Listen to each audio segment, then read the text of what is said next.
Now it's really official. Welcome to Wheel of the Year Fall Equinox, a 6-week guide to Mabon, Second Harvest, which is Thanksgiving. This holiday has a lot of different names, which I think reflects the variety of work that we can approach at this time of year. Thank you for joining me. My name is Megan Angus, and I've been doing this for far too long.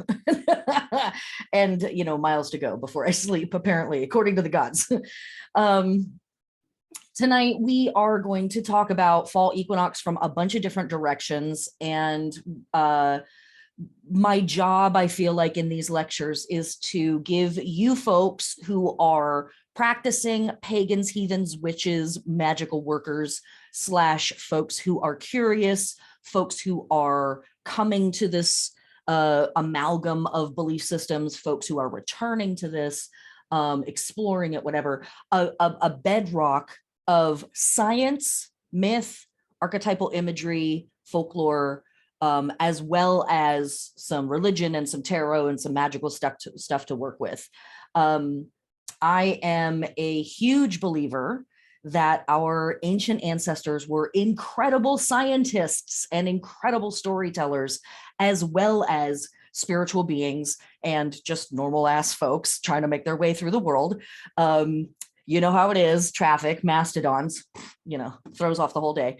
And so I feel that not appreciating our past from a scientific perspective, as well as folkloric and spiritual, et cetera, we're missing a big chunk of the story here. So that's always included in the stuff that I'm talking about in the Wheel of the Year. I have new folks in this class, and I'm really excited about that because I've been teaching to a bunch of you old farts for a long time. So it's nice to have some new blood in here. So I'm a little preamble before we really get into the stuff. The Wheel of the Year is a modern pagan concept based in old practices. And yay, thank you. Yay, good. I'm glad you're here. And I think it's really important for us as modern pagans, witches, heathens, magic workers, whatever you call yourself, to recognize that this thing that we are talking about in the modern sense is a modern concept. And yes, it is based in some old practices, but a lot of what we're doing is a hodgepodge and a collection of traditions that have been brought together. In my research, and I'm going to say that a lot because I don't know everything. No one knows all of it, right? And we're learning new things every day. And we're rectifying old things every day too. In my research, there is no group of people that we would think of when we say the word pagan, ancient, modern, ancient, or really ancient, who practiced all 8 of these holidays. So right there, we know that something about what we're doing here is a collection. It's an amalgamation. It's a hodgepodge. It's a patchwork quilt of traditions. We have a lot of traditions or a lot of cultures in the past that celebrated 2 main holidays, or Sabbats is what we would think of them as. We have some that only did 3. We had some that did 4. We had some that did 6. I have not found an ancient culture that did all 8. Modern witches are taught the wheel as 8 portions. And it makes sense. It's certainly a cool practice. There is a rhythm and a pattern here that we can work with, and all of that is really cool. But I say all of this as a reminder and a place where you can kind of let go of having a tight grip on what we might think of as tradition or the past or history. Those are very fluid concepts when we take enough steps back and look at the larger picture of human evolution and human spiritual practices. And so, throughout time, I really should say throughout the last 100-ish years, pagans have gotten real uptight about certain things being true or certain things not being true. And I just encourage you to check another reference. Don't just listen to me as some lady on the internet yelling about things. Read multiple books, check multiple websites. Look at what the Encyclopedia Britannica has to say and the Wikipedia page and compare and contrast. No one is going to have all of the answers. And as science evolves, as archaeology evolves, as our understanding of what people were doing in the past evolves and we stop projecting meaning onto it, and we start allowing the history and the past to just speak and reveal itself, so too should our understanding of all of that stuff evolve and change. What I taught at parties at my house 20 years ago, very different from what I started to teach in 2015 when I started to do these classes in a more formal setting. And there are absolutely things that I put in my workbooks in 2015 that I have taken out since, or I have completely changed the wording around that because I have continued to learn and change my understanding of that stuff. So, not to go too far afield in all of that lecturing moment, but just to say that this, I think, is an evolving concept for us modern pagans, and that's really cool. That means that this is a living entity that we are working with because it is growing and evolving, and parts of it are dying off or changing shape, just like all the other organic stuff that we work with in the world. And I think that that's really exciting. That means that we have uncharted territory to explore. We have stories that haven't been told yet, or can be retold in various forms over and over again. And we have these really incredible concepts and archetypes that we can approach with new attitudes or shifting attitudes as we move through our life and as things are revealed through the various sciences and exploits of human endeavor. So I think it's cool. And that's that. Okay. Secondly, I did come up in the 80s and 90s because I am a Methuselah. So I do occasionally use antiquated language. I am trying to evolve my language. Sometimes I slip, so apologies in advance.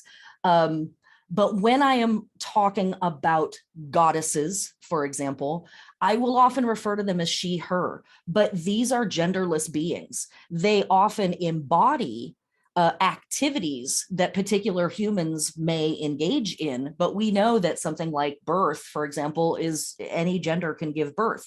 So, traditionally speaking, when we look back in the past, a lot of the goddesses whose histories have been recorded or retained have a very feminine look, and they are attributed these particular activities. But we know that in the course of human events, all of us have capacity to do these things. And so when I'm talking about a goddess who gives birth, for example, what I'm really talking about is that thing that is within all humans that has the capacity to gestate something, to produce something, to foster and nurture something. All humans have the capacity and the skills to do that stuff. And same when I'm talking about gods. Oftentimes gods are depicted very specifically with penises, and they're depicted in ways that we would traditionally describe as masculine. But the stuff that gods do are things that all humans have access to. And when I'm talking about gods, I'm talking about those parts of us that thrust, that push, that are extroverted, that are going out into the world and getting the thing that we want. And even within that, we have goddesses that fit that description. I think of a goddess like Brigid, who we talk about at Imbolc, who is very feisty and spicy, and she is very willful and absolutely out there telling people what to do, an amazing leader, making shit happen. And we absolutely have gods who nurture and who gestate and who, carry humanity through different experiences and processes. So this stuff, just like the history itself, is really fluid. And I feel like the more broad and open-handed we can be with our understanding of these concepts, the more accepting and just witnessing of them that we can be, the more we are going to get out of our interactions with these ideas and these archetypes, these deities, all of that stuff. I even think that at times that can help us relate to our ancestors in more intimate ways, because they know that they can express themselves in their full capacity and that they don't have to, sort of, I guess, fit themselves into some sort of modern mold when it comes to gender roles or any of that type of stuff. So Last but not least, I am teaching this here for now, anyways, in Seattle, Washington. This is unceded Duwamish ancestral territory. There is an incredible change.org petition to get the federal government to recognize the Duwamish as a tribe. Seattle, one of the richest cities in the country, the Duwamish somehow can't get recognized as a federal or by the federal government as a real tribe, even though Chief Self literally gave us, thank you, Kirsten, gave us the name of our city, but somehow he's not real. Okay, sure. This is a place where you can go to sign a petition to tell the government, get your shit together, please and thank you, on one of many things, right? And also there is a group that I used to talk about a lot, and I haven't brought them up in a while, but they are called Real Rent Duwamish. And it is a place where you can either give a one-time donation or pay rent monthly to the Duwamish tribe. They're doing really fantastic, which is why I've started to talk about other nonprofits and other support groups, but they certainly still need and deserve support. So there's that. And if you were watching this somewhere outside of the Puget Sound area, check out the indigenous tribe that your city was named after. It probably was. Or the, if it was named after a saint, if you live in a san somewhere, right? That saint is probably based on an indigenous ancestor or an indigenous deity that was worshipped in that area before the Catholics came through and supplanted it with a saint, which is something we talk about quite frequently here in the classes and on the podcast. And, learn that history and find out who that group is and give them your support. The support that you can give to your local groups is always going to be the most potent, generally speaking. All right. I think that's all the stuff.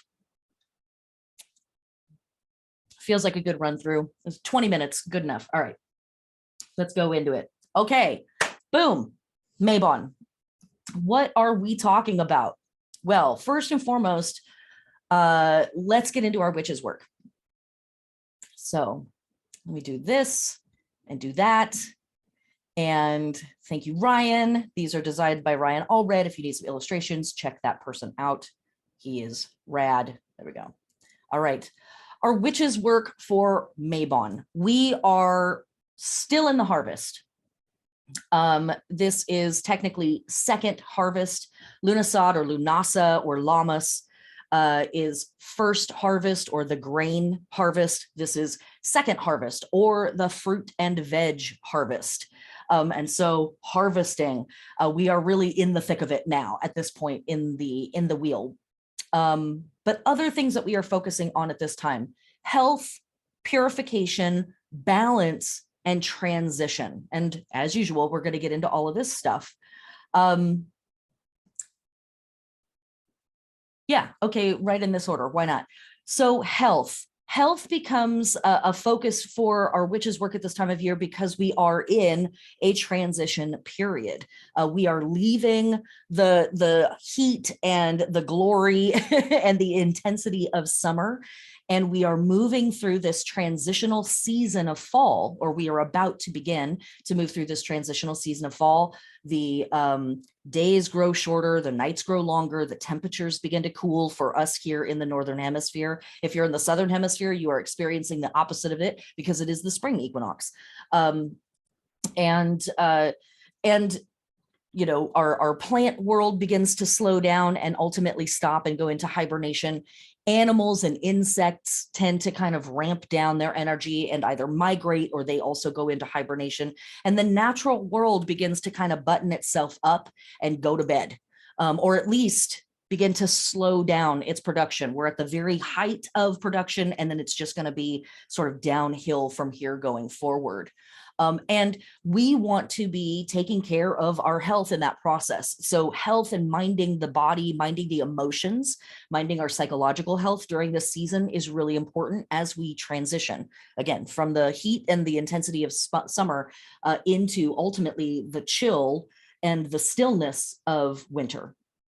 And so within that, purification. And I think that we start our purification practices really during Virgo season. And for me, even though technically astrologically and all of that stuff, Virgo season ends at fall equinox. For me personally, Virgo season is sort of the basket that fall equinox is carried in, even though the season of fall equinox, if you will, or Mabon or second harvest or fruit harvest, even though this season is under the auspices of the sign of Libra in tropical astrology, I really feel like Virgo is sort of the doula of fall, and sort of oversees the production and the arrival of fall. So a lot of our purification stuff starts in Virgo season, and thinking out, well, first off, thinking within our lives, that purification can just look like, again, kind of cleaning out the excess of summer and making room for whatever this transition season is asking of us. But also, if we're thinking out into the world and we're thinking about these harvests, the last of the grains are being pulled in, and then we're doing this fruit and veg harvest, and then we are going to be purifying the fields. In other words, shutting them down for winter. We're going to be clearing out all of the rest of the vegetation that either has stopped producing or isn't going to produce. And we're sort of we're just clearing all of that stuff away, and making room for winter to be able to do its thing. And then ultimately we will be in spring and we will start the cycle all over again. And so within all of that stuff, balance and transition. Transition we've already mentioned a little bit, but balance, absolutely. Here at fall equinox, we'll get into the science of this in just a second. At fall equinox, we are seeing a literal balance of night and day. And within that, what is happening for us is, in the Northern Hemisphere, daytime and nighttime literally come down to having the same amount of actual minutes and seconds. And then there is this tip into the darkness. Bwahahaha. Finally, spooky season is officially here.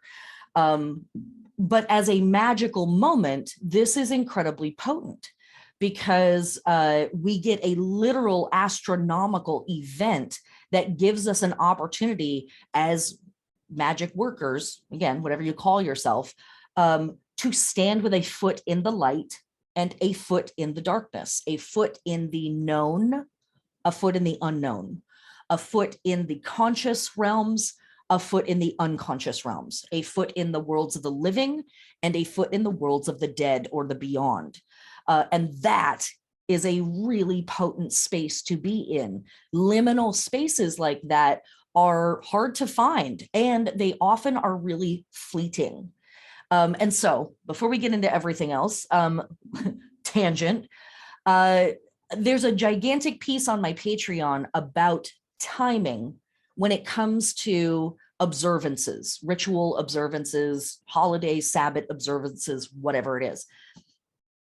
And depending on what it is that you're doing, sometimes it doesn't matter when you do it. You can totally do it whenever you want to. And then other times it really matters when you're doing it. So, for example, if you were wanting to hold a ritual to observe the literal balancing of light and dark, you would want to look up on, JPL's website or NASA's website or weather.com or whatever, when is the exact moment of the equinox for wherever it is that you live on the globe. And you would want to center your ritual right around that time, because that is the literal time. For me, the equinoxes and the solstices, or solstice, equini and solstice,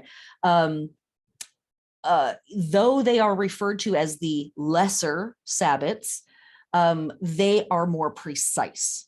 And so they are, again, these really incredible moments where we can experience this liminal space in our physical world, in real space-time.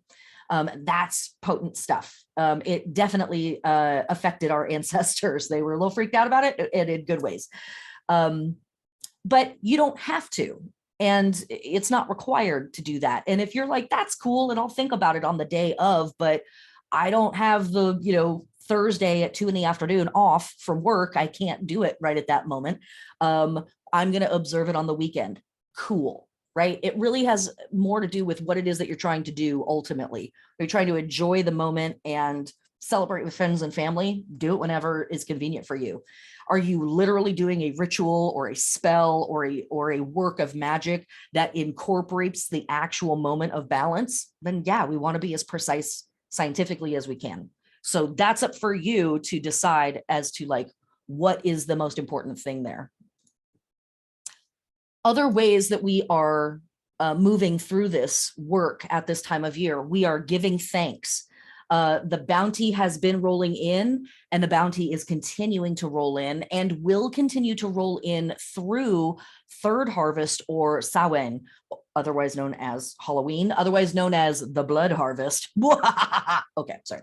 We'll get real spooky when we get closer to that. And so in that, sharing your bounty. Sharing your bounty is an incredible way of giving thanks for everything that reality has provided for you and what you have done with your own work. It's a way of saying thank you to yourself that you are able to share with your friends and family and community. Look at the work I did. This is rad. Now I get to spread it around and make somebody's day. Freaking great. And then ultimately rest after labor. If we are thinking of this within the metaphor of the goddess, a version of the goddess referred to as the mother is here at this time of year and literally giving birth to this massive harvest that is happening across the Northern Hemisphere. And so as that concludes, we then go into a reclining position and a chill zone position overseen by Libra season, where we relax, we have a beverage, we enjoy the couch, we put our feet up, and we take a big sigh and kind of whoo before we continue on with the transitional work that we need to do and ultimately get ready for wintertime. Communing with ancestors, purification, already said, and healing, that is sitting with our as we are shifting through the season and moving within that metaphor of giving birth. And then time alone, communing with ancestors and divination. Really, I should have on this list. I don't know why I don't. Communing with ancestors and divination, real big freaking deal at this time of year. Why? Again, because one, we are in this liminal space where we have relatively easy access to the other side that we don't normally have access to, or we could also say that we haven't had access to for the last 6 months. And so that in and of itself is a really cool opportunity to do divinatory magic and kind of part the veil and look over on the other side, whatever all that stuff means for you. But also because there is a lot of uncertainty for the human organism as we move through fall and into ultimately winter. For folks who live in the Northern Hemisphere, traditionally speaking, wintertime is the scariest time. It's the hardest time to be alive on Earth. It's cold, nothing is growing, the animals have either disappeared or they're hibernating, or they're just like, we're not doing anything, you can't get anything out of us. And we can't just continually go back into the fields and go back into the orchards and go get more of whatever it is that we've been growing. Those systems have completely shut down.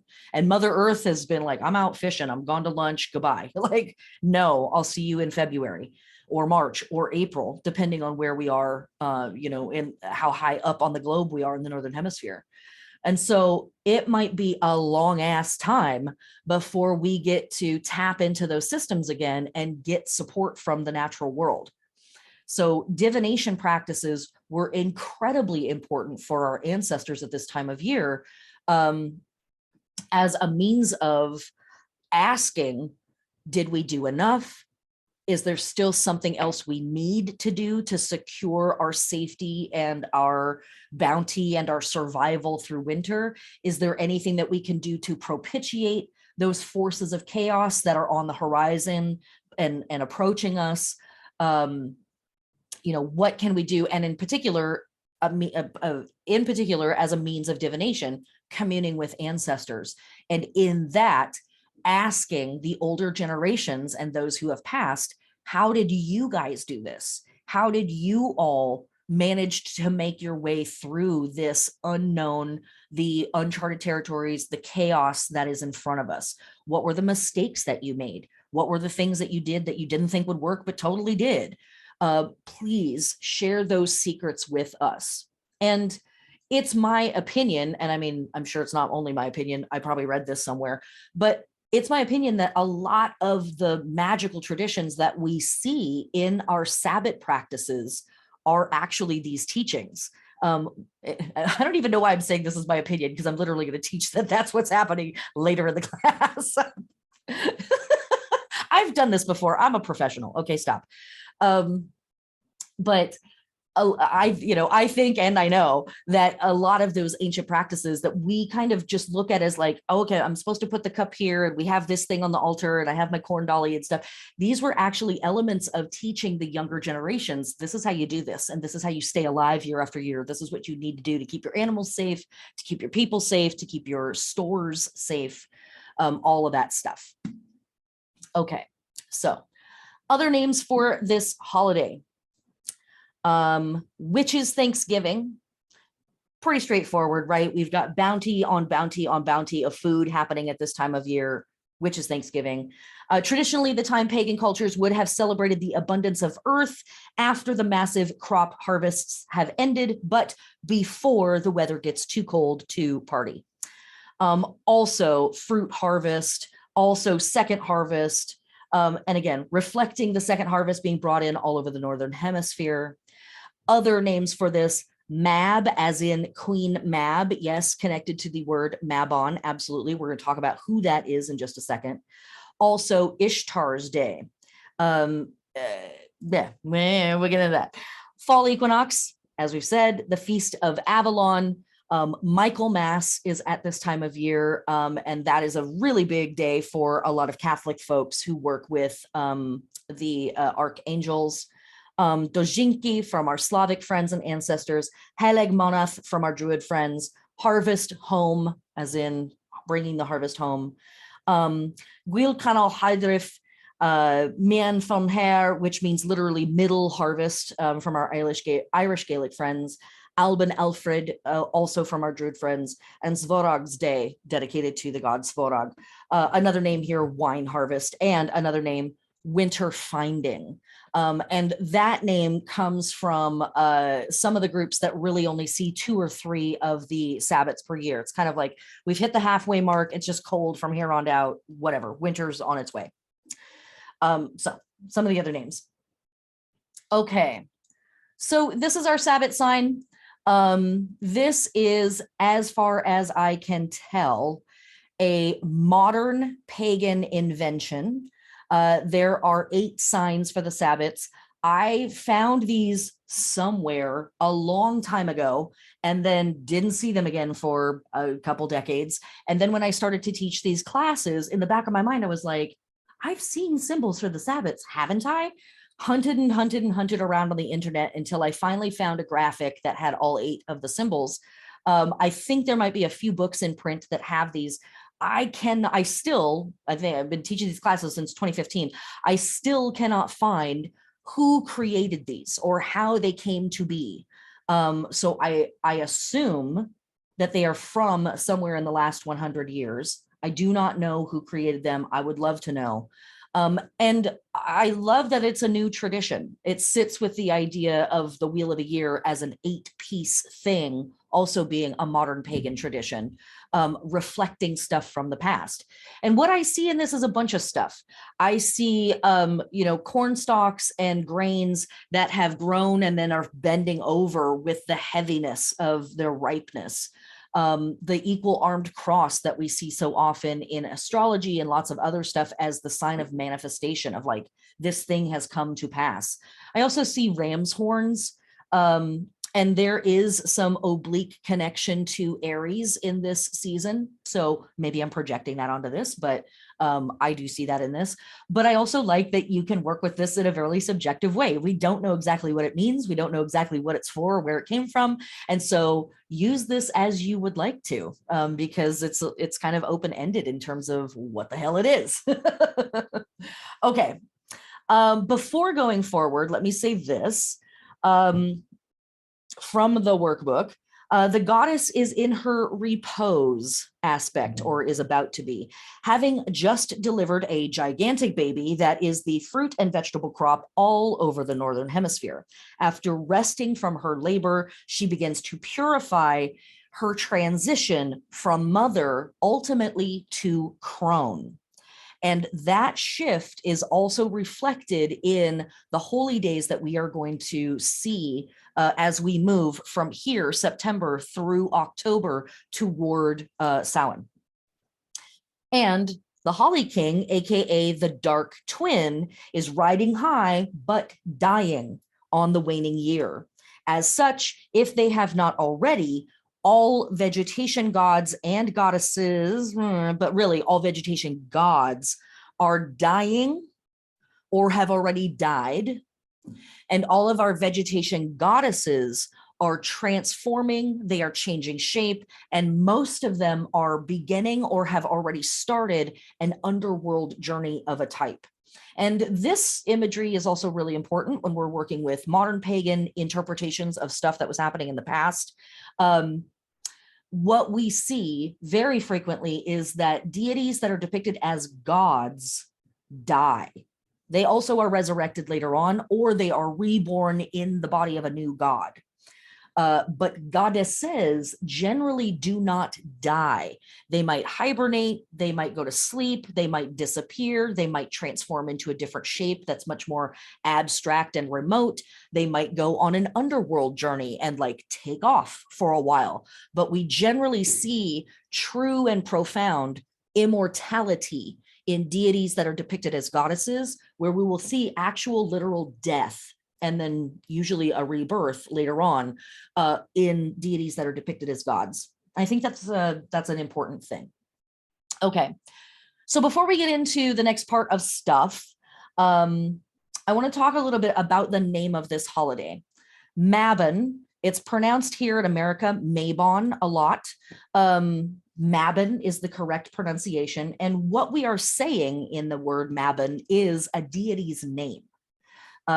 Outside of America, most people do not refer to this holiday as Mabon. In America, it is very common for people to refer to this holiday as Mabon or Mabon. I certainly have. This is one of the places where I'm evolving right now, and I'm changing my practices around this. Where did that come from? Specifically, a person named Aidan Kelly, in cahoots with Starhawk, who I love. Big fan of Starhawk's writings. If you haven't checked her out, please do. Aidan Kelly was one of the folks that kind of cobbled together the 8-part Wheel of the Year idea. Had a big hand in making this a concept and making this a modern magical practice, especially for North American or American pagans. And again, lots of people outside of America did not pick up on that practice. So here, popular out there, people are like, what are you talking about?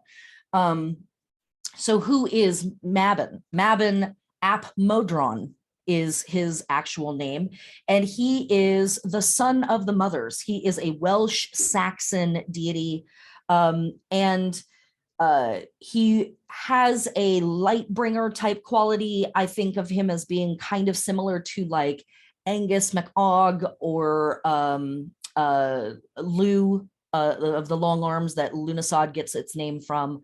Or Lunasa. And he goes through a whole bunch of cool and crazy adventures, but that's ultimately where this word is coming from, is from this character who is a light and solar deity who goes through some trials and some tribulations and some issues before ultimately being saved by some other gods and brought back to his family. And it's interesting because in his myth, we find, within the King Arthur related version of this myth, there's time shifting, there's fertility stuff, and there is a connection to Rhiannon and Epona and horses, and in particular, Hengist and Horsa, who are the horse brothers or lovers, who we meet in Gemini season at the very end of Beltane. So Mabon or Mabon, Mabon ap Modron, is connected potentially to these characters that usher in the end of the big fertility cycle of Beltane, and then ultimately the growth cycle that kicks off in Litha season. So cool stuff there. Okay, what else do I have to say about that? Oh yeah. All right. So am I gonna get? No, I'm not gonna get into all of it. Look up his myth because there's a lot of really cool stuff in it. I am going to move on actually to some of our folk practices of this time of year. And no, I'm not. Wait, am I? I swear to God, I've done this before. There's just always so much to cover that I'm like, which order do I do things in? Let's do this. Okay. What we're going to talk about briefly. Did I pick the right window? I did. Hooray. Okay, cool.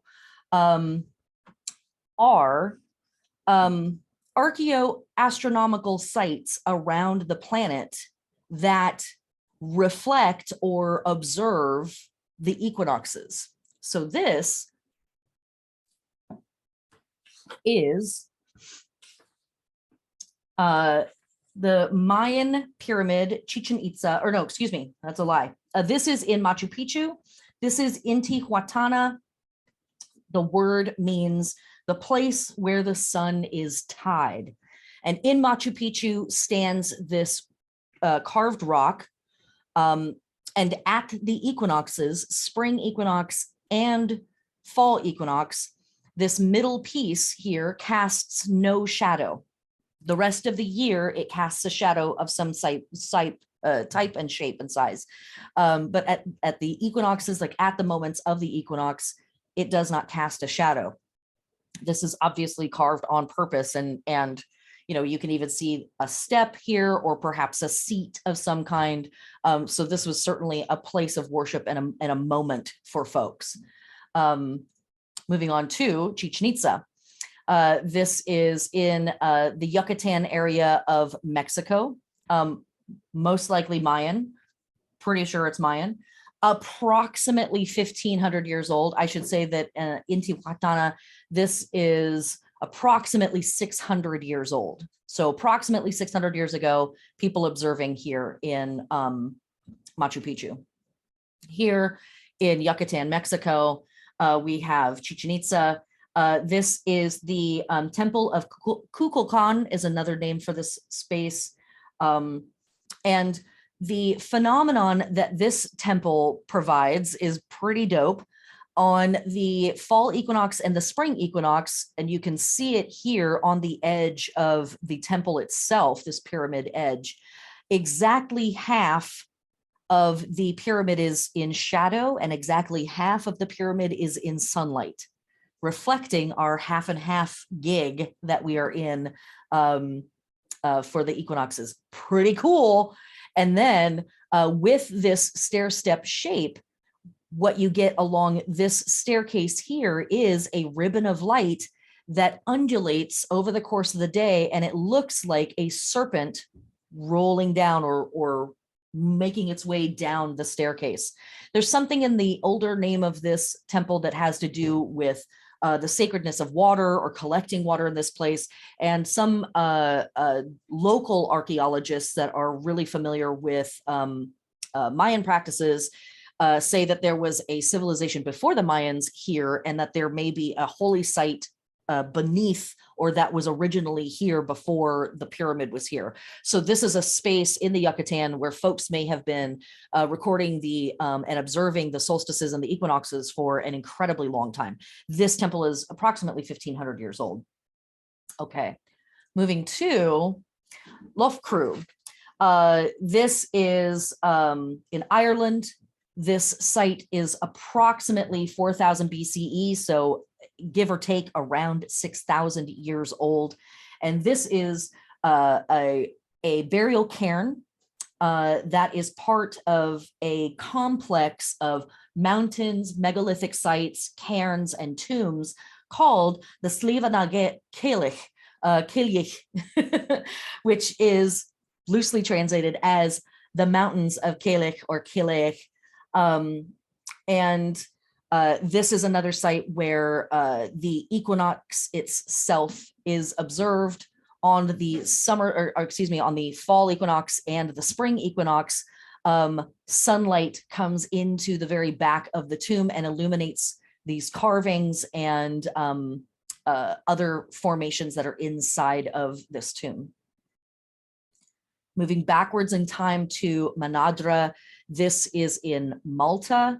This has become one of my favorite sites to study. I was really kind of blown away when I saw it. And this temple complex also reflects the solstices as well as the fall and spring equinox. At fall and spring equinox, the light shines directly into the back of this temple, and at the winter and summer solstices, it hits the ones on the left and the right. Here is the entrance to that great temple in the back.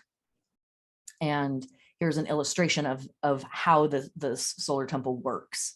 I don't have much more information about this space because, you know, it's approximately 6,000 years old. So we don't have a lot of recorded history around it.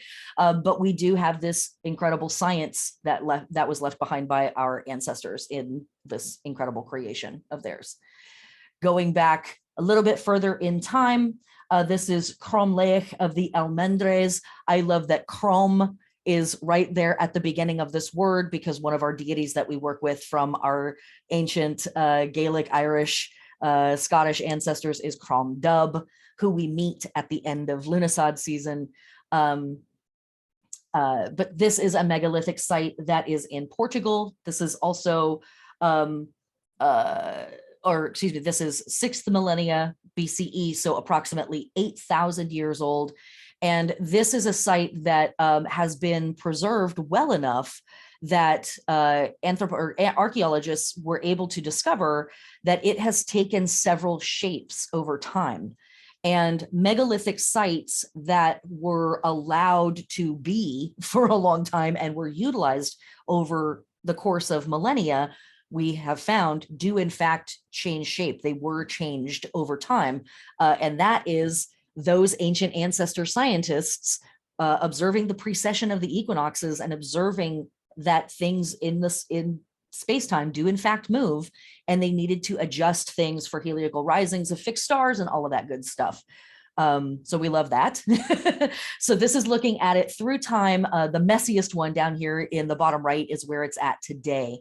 It started off with just this circle, and then eventually this oval was added, and then even more layers to the oval were added. And then again, here's where we are today, 8,000 years ago, approximately. And I talk about this spot a lot, but it really blows my mind. This is Nabta Playa in southern Egypt. This site is approximately 9,500 years old. I expect that it's probably older than that, but archaeology has a hard time going past 10,000 years on anything. And and yet get over it. Megalithic site. This marks equinoxes, solstices, heliacal risings of fixed stars, rolling the sky back through time. We can see that it matches up with a bunch of stuff. And recent discoveries, or not so recent because I've talked about this before, but recent discoveries have found the carving of a cow-headed goddess in this area who looks remarkably similar to Hathor, a deity that we think of as modern, not so modern, ancient Egyptian, in the 4,000-ish year range. And so this might be a site that is not only dedicated to that goddess, but it might be also showing that this is a goddess that humans were working with or have been working with for approximately 10,000 years. No big deal, guys, just that.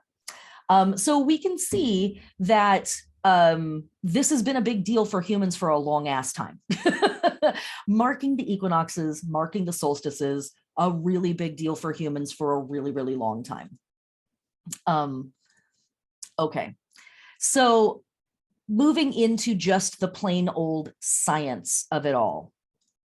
Let me show you this. Hey, I pulled up the right one again. Look at me. Okay. So this is, don't sue me, British Botanica. I don't know where I stole this from, but encyclopedia, whatever.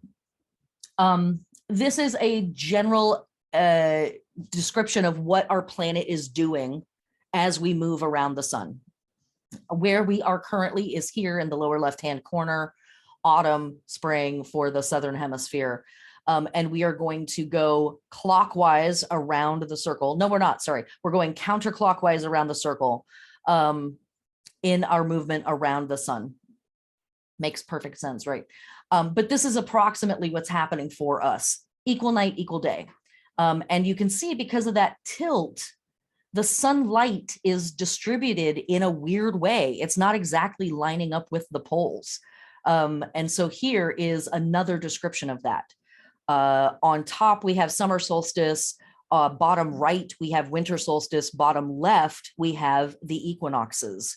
And so we can see that it is coming from, straight on, and it's as evenly distributed as it's going to be on the equinoxes. And then the tilt takes over and one part of the planet gets more light and one part of the planet gets less or more darkness.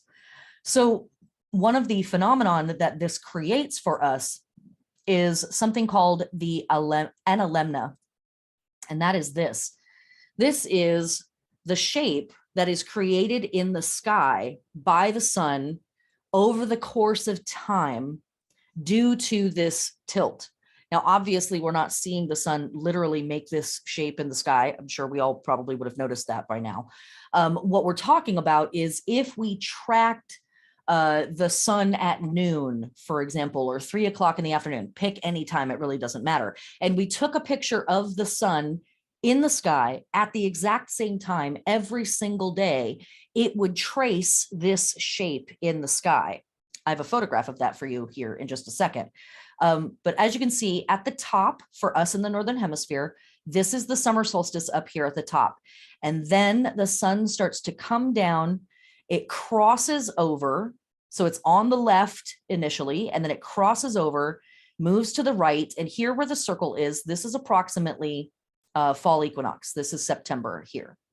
And then it's going to continue to scooch down pretty quickly on the right until we get to the very bottom, which is winter solstice.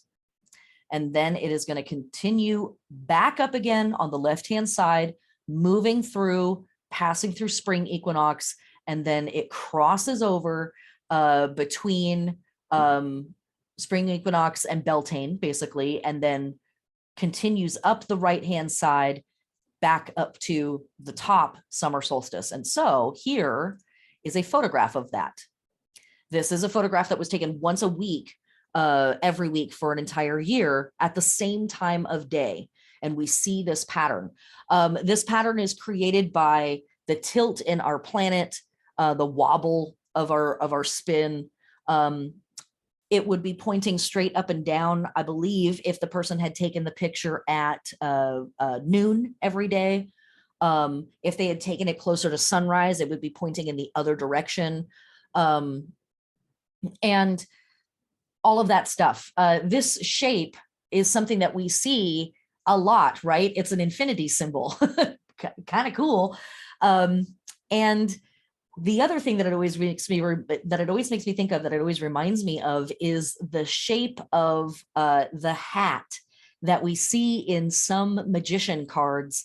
And it's the shape of the hat that the Gemini horse riders would wear, with that sort of floppy one up, one down kind of thing. I don't know. Again, I might just be projecting that onto this, but the first time I saw it, I was like, wait, that's the, whoa, that's the thing. And that's what happens, kids, when you do this for too long, you just start to go crazy.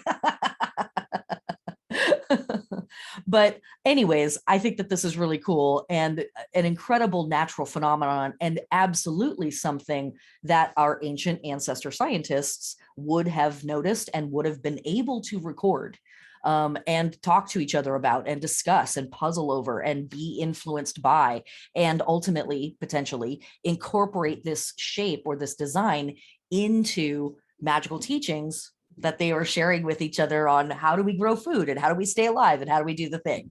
What's up with all of that stuff? Okay, so let us now move into what next? Oh my goodness. Do I want to do the sky guide next? Yeah. Okay. We're going to flip back and forth a little bit. We're going out of order a little bit this time. Okay. Here is our sky guide. Here's our pertinent dates for Mabon season.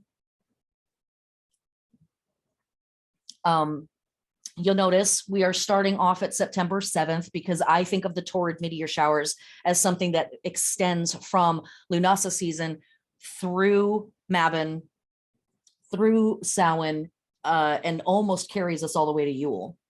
So it really is overseeing kind of the entirety of the fall season. If we look down, we also have the Orionid meteor showers, and we also have the Draconid meteor showers at this time of year as well.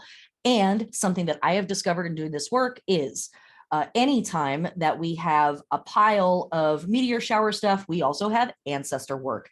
Ancestors and meteor showers tend to go hand in hand. So isn't it an interesting coincidence, right? During fall, and especially at Samhain season, what are we doing? Lots and lots and lots of ancestor worship or appeasement, right? Depending on the relationships there. And, you know, what do we have? 3 different meteor showers on top of each other at this time of year. So I'm sure it's just a coincidence. September 22nd, the sun moves into Libra for our tropical astrology friends. September 25th this year will be our first new moon of fall at 3 degrees of Libra. We will talk about the granular parts of this in all of our podcasts that we're going to have every week. But think about that. That's really cool timing that we have the sun moving into Libra and we have our first new moon of fall and our Libra new moon almost on top of each other. That's some really cool timing that our lunar cycle is more or less matching our solar cycle as we move through this season. Love it. I don't mention the planetary retrogrades and directs too often unless we are in a season that is directly related to the planet. But I do mention this Mercury moving direct or stationing direct at 25 degrees of Virgo, October 2nd, because we are just stepping out of Virgo season. And I do really think of Virgo as being embedded in a lot of our Mabon work. And so mentioning that the planetary ruler of one of these signs is going to be stationing direct. So if you've been feeling like, I can't get my labor going, we may have some movement at that point, / maybe this will be a good day for folks that, I don't know, work on the railroad. Don't be mad at the supply chain people, be mad at the railroad owners. You know me, there's always going to be a leftist rant somewhere. It's okay if you're frustrated that you can't get peas and corn at this time of year, but be mad at the railroad barons, not the workers who are just fighting for a couple of freaking sick days. Anyways, moving on. We have a few heliacal risings of fixed stars, Algarab, Spica, and Arcturus. Spica is one of the big time fixed stars that we find in the sign of Virgo. So here again, here's our Virgo energy. And when we are working with not tropical astrology, but sidereal astrology, which matches astronomy, we are in fact a sign behind, as it were, or a sign ahead. Tropical is a sign ahead. Sidereal is a sign behind or is on time. And so technically speaking, Mabon season or fall equinox season does in fact come under the auspices of Virgo and not so much Libra. On October 9th, we will have our first full moon of fall at 17 degrees of Aries. And I think I already said this, but in case I didn't say it explicitly, Mabon season or fall equinox season does bring in our first new moon and our first full moon of the fall portion of the wheel. And then on October 22nd, the sun will be moving into Scorpio. And on October 25th, we have a new moon at 2 degrees of Scorpio. So Samhain season, at least the first part of it, is also going to roll pretty nicely. The solar and lunar patterns are going to line up pretty nicely with each other. We also have the beginning of eclipse season happening then. Obviously, I'm going to talk about this way more when we get closer to Samhain and we actually move into Scorpio season and the energies are a little more spicy. But heads up, pre-warning here, this is what's going on. But keep these dates in mind as we now talk about the global themes and our global holidays that we have coming up at this time of year. Let me pause momentarily. Anybody have any questions, comments? And I've been fire hosing information at you for a frickin' hour.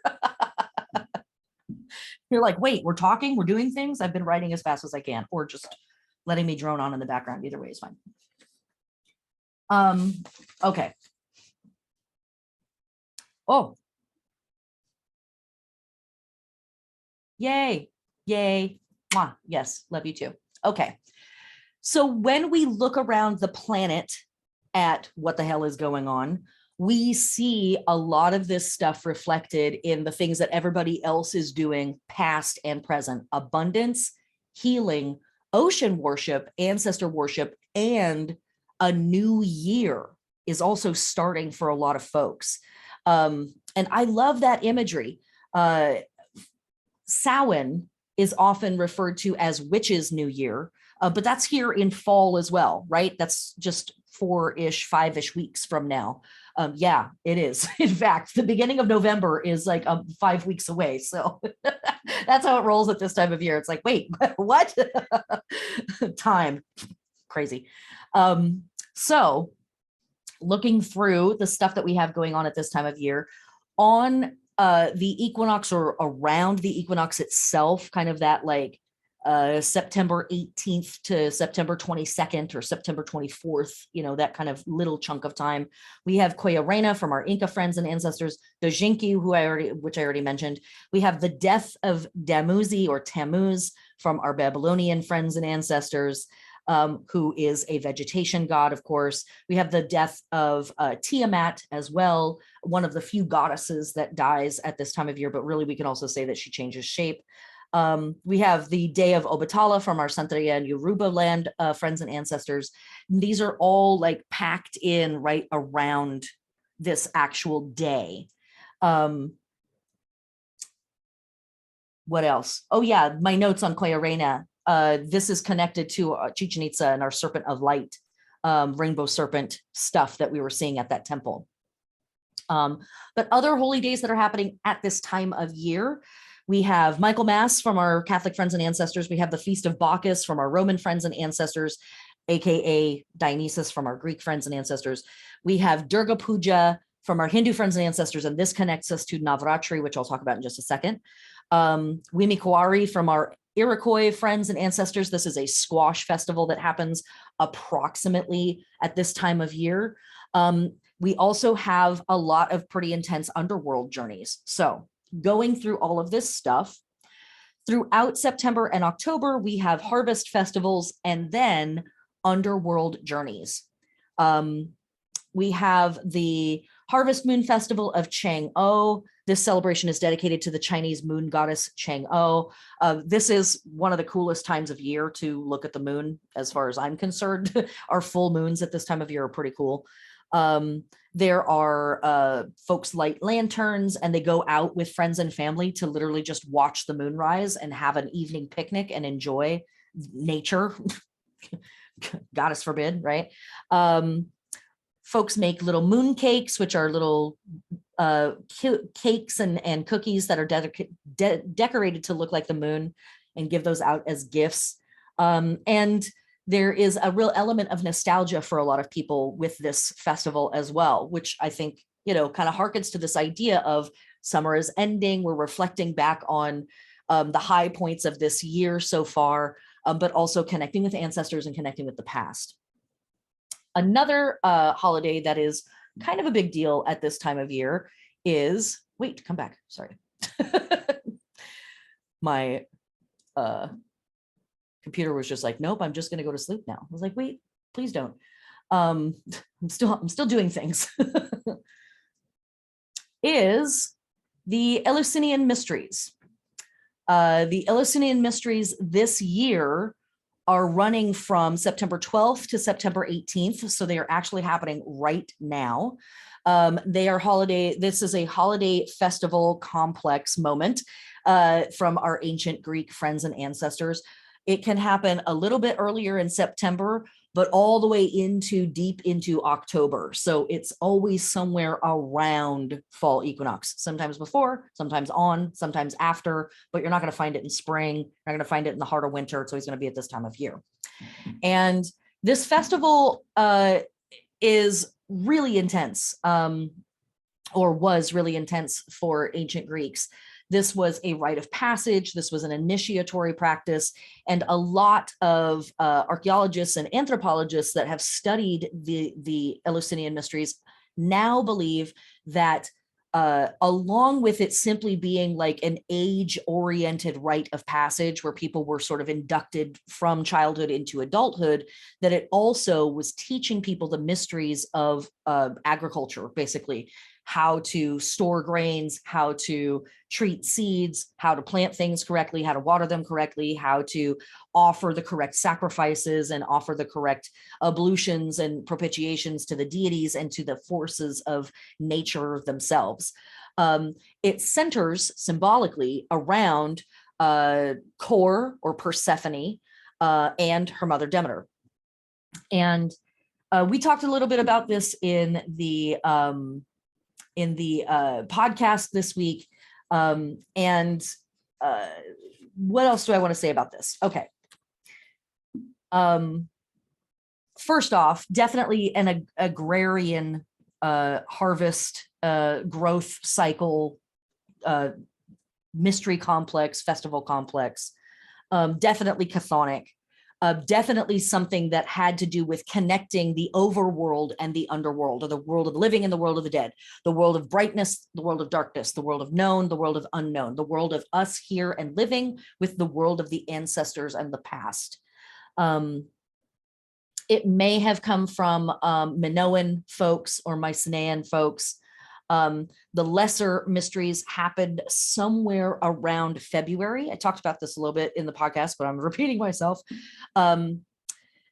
This happened, the lesser mysteries would happen in February, and sometimes folks went through the lesser mysteries and then had to wait a whole year and a half before they got to join in with the greater mysteries. The lesser mysteries were intended to sort of initiate people into the basics of the practice, teach them the lines that they were going to have to memorize and all of that stuff. But a lot of the Eleusinian mysteries were not known until they were actually experienced, and people were not allowed to talk about them after they had gone through them. This was a secret that Attic Greeks kept to themselves. So while it was thought that it was incredibly important that people went through this process, they also couldn't talk about what they had experienced. They had to just live it, which I think is kind of cool. Everyone was allowed entry into this practice except murderers and people who could not speak Greek. So as long as you could speak Greek and you hadn't killed somebody, you were expected to go through this, or at the very least, you were welcome to go through it. That is more in ancient Greece. As we get into the later eras of Greece, it was something that was paid for and attended by the elite and the richest families of the Greek populaces. You had to take a vow of secrecy. And a little bit of information has come out about this. One of the passages is an ear of grain in silence reaped, which I don't know, that's just cool. And it's good to know. It's cool to be able to repeat words that people were saying 3,000 years ago. That's kind of dope. The practice started at the ocean, where people would get a baby pig that they took to bathe in the ocean. And then that little pig was brought back and sacrificed. Sorry, vegans. And that connects us to a even larger all year cycle, where that little pig is ultimately thrown into a chthonic chamber, or an underground chamber that was dedicated to Ceres, the goddess of grain. And that pit was filled with snakes and other things, which we see here in this image, and other things, grains and other sacrificed plants and stuff, and just left to do its thing in the underground. And then in February, farmers would come and get buckets full of that ook to use as fertilizer. It was blessed and, granted to these folks to be able to spread over their fields. And so there is this idea of sort of carrying the magic through from one piece of the cycle to the next. But it started at the ocean, or sometimes maybe a graveyard, depends on which source you're looking at. And people would be swinging branches, which we are seeing here in this image. And at some point, they would be given a drink called kikion. We love a little sip of some kikion. What is kikion? It is a barley drink. It was made, the base of it was made from soaking barley in water. Other things like grated goat cheese. Who doesn't love a little goat cheese, right? In your beverage, wine, and then drugs, lots and lots of drugs, poppy heads, which we see in this image, and mushrooms, which we see these two goddesses, Core and Demeter, or Persephone and Demeter, handing to each other. Goddess bless. Also, in my opinion, and other people's opinions, I've definitely read this in a few sources. This is not for certain, but it's believed potentially that part of what was taught in the mysteries was how to grow ergot on rye or barley. Ergot is the organic basis of what we now know as LSD. Just a little, just a little ripple in your tipple, right? Are we going to party? Yeah, we are, like 1999, as a matter of fact. And so that also might have been some of the things that people were learning, was how to cultivate this very particular plant helper, or this very particular fungus helper on our plants. And also probably how to not have that happen, right? Because let's roll forward a couple thousand years and we have the Salem witch trials. So ergot, not always like a welcome friend in all of our fall festivities. Christians, they just don't know how to handle their drugs. I mean, that's I'm just going to say, I'm going to say it. I'll be the hot take tonight. I'm going to say it. But in this practice, it was a 5 or 7 day process. There was sleep deprivation. There was a little bit of adult beverage with some added bonus pop rock moment. And they were brought from room to room in various temples, and they were shown things and commanded to say stuff, or invited to say stuff, and to make gestures, to make sacrifices and offerings. And also they received things. Again, we really don't know, because so much of this was kept secret. One of my favorite quotes from this, do I have it written down? I hope I do. Oh yeah. At some point in the process of going through the mysteries, the initiate would say, I have fasted, I have drunk the kikion, I have taken things out of the big basket, and after performing the sacred rite, I have put them in the little basket, whence I then put them back in the big basket. You know what I'm talking about. I don't know what I'm talking about. I don't know what that means. No one knows what that means, but it's pretty cool. So putting stuff in baskets, getting high, that's what fall is all about. I mean, it's witchcraft, people. I don't know what you want from me. Okay. We know that this also is, tied in obviously with the Demeter Persephone myth of Persephone being taken down into the depths. And as I have talked about in several classes in the past, and as I've talked about in the podcast this week, part of this story is really gnarly. One of the versions of this myth is really gross, where Demeter is kidnapped by the god Hades and taken down into his lairs and assaulted. She's sexually assaulted. And Demeter is fraught with misery and anger, and shuts down all life on Earth, and the other Greek gods get involved. And ultimately a bargain is struck between Hades and Demeter, that Hades gets Persephone half of the year, Demeter gets Persephone half of the year. And of course, as I pointed out in that myth, nobody's asked Persephone what she wants to do. But the further back we push into time, and I said this in the podcast, I know I keep saying that, but it's weird for me to repeat myself. If we push back far enough in time, we can find versions of this myth where Persephone is going willingly. She's not kidnapped. She's like, hey, check it out. I'm like, I used to be a little girl. I'm not so little anymore. And I would like to be inducted into the mysteries, if that's cool. And, the owner of the goth club comes up and is like, hey, chick, what's up? Let's take some Molly. Let's have a good time. Whatever your thing is, don't do drugs, kids. But if you do Kiki on. But she goes willingly. She's basically saying, I was a little girl. I'm not a little girl anymore. I'm growing into an adult, and I want to be initiated into the mysteries. I want to know what it is to be an adult, right?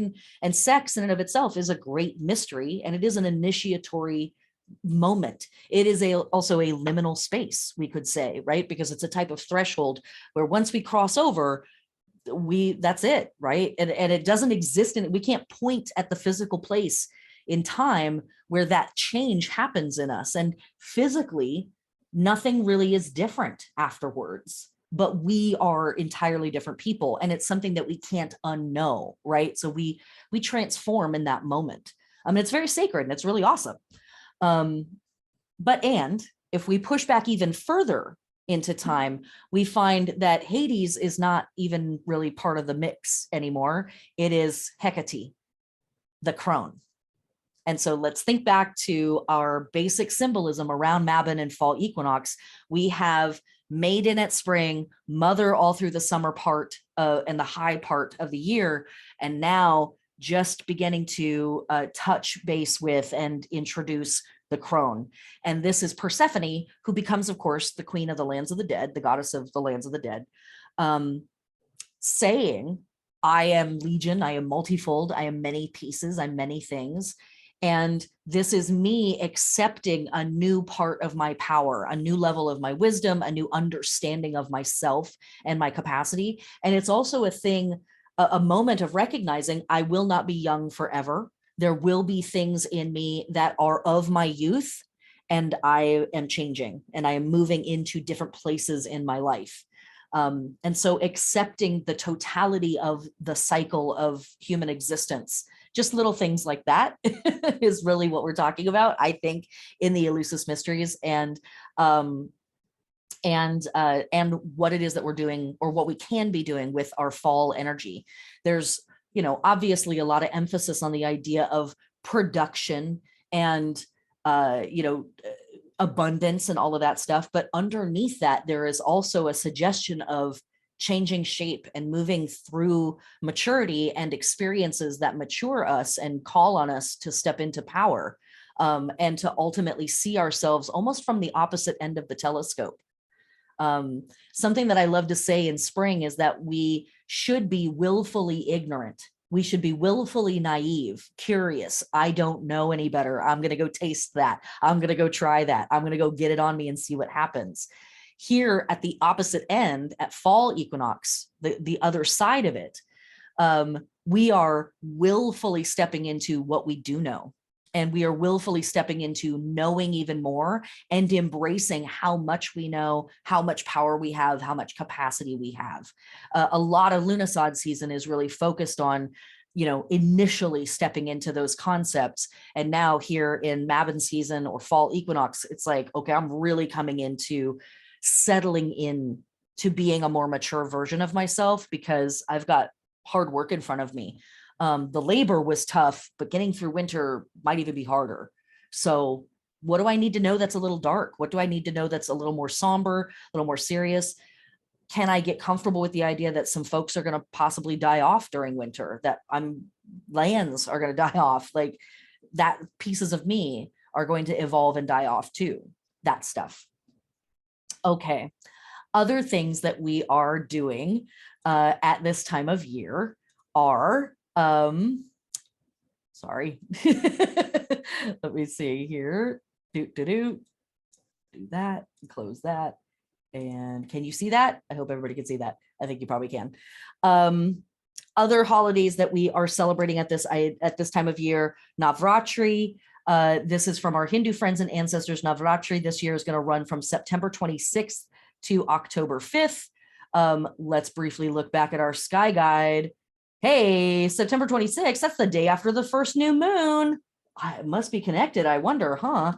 And Navratri is the dark half of the year, New Year's for Hindus. Not all Hindus, but a majority of them. This is a huge religious celebration, but it is also a cultural celebration for a lot of Hindi folks and people in the Indian subcontinent. This is primarily dedicated to worshiping and venerating and celebrating the goddesses Durga, Saraswati, and Lakshmi. Durga is a great warrior goddess who connects us to Aries season. Aries, of course, being the opposing sign to Libra. Crazy, I know. Saraswati is our, Durga is also a warrior. I should say that. She's a fighter. She's an incredible protector. Saraswati is a goddess of knowledge and skills. If I had to think of a goddess that was, similar to her, I'm going to call on Bridget again, a craftsperson, smart, teaches people a lot of stuff, but also Lou's mother, Epona. Sorry, Lou, I forget the name of your mom. But another craftsperson that teaches agricultural skills to their people. And Lakshmi, a goddess of abundance and prosperity and joy and plenty. But also, this is ushering in the dark half of the year. And so after all of those other goddesses are venerated, it's Kali's time to shine. And at the very end of Navratri is a big feast and a big collection of days that is dedicated to the celebration of Kali. I might be a little biased there. Things like lamp lighting and putting up strings of lights, buying a new piece of clothing, bringing something new into the house, having feasts with friends and family and that kind of stuff to kind of indicate the idea of like we're stepping into a new portion of the year.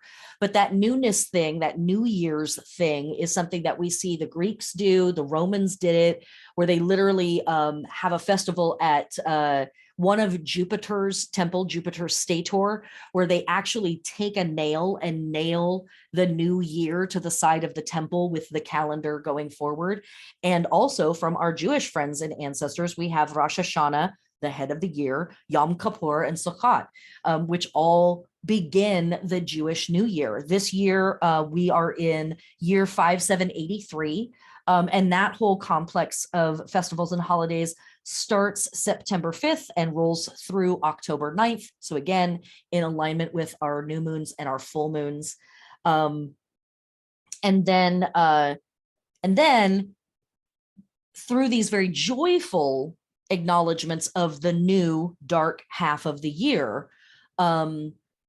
we also begin to see underworld journeys taking place. So we have the underworld journey of Osiris happening at this time. We have the underworld journey of Inanna and Ishtar, which is one of my favorite myths to talk about. One of my absolute favorite holidays this year from October 7th to 9th from our Greek friends and ancestors is Thesmophoria, the bitching festival.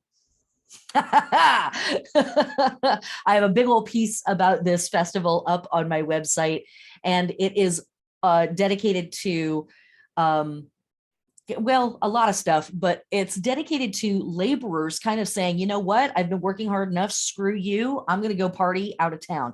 And literally women across the board and femmes would get bundles of this particular plant. I have it written down somewhere and I don't know where it is, unfortunately, but they would get this particular plant that represented chastity, and they would fashion like dollies out of them and plant them in bed where they would normally sleep. They grab all their stuff, grab the booze out of the kitchen, grab all the good food, and hike out to the hills and go party for 3 days with just each other out in the hills. And they were like, you can run town, you can raise the kids, you can figure it out. I absolutely love that this is in alignment with our potential massive nationwide railroad strike that might be coming up here. Like, I'm sure it's just a coincidence. It's not. This is how magic works. So we have Thesmophoria, the bitching festival, and this is sort of a breaking down of the traditional roles, right? And the breaking down of the traditional systems upon which society is built. And as we move through, we see more holidays dedicated to Crom Dub, the old crooked dark one. We have October 13th, which is the day of Eris. Eris being the twin sister of Ares or Mars, and is the goddess of chaos and strife and discord, goddess bless.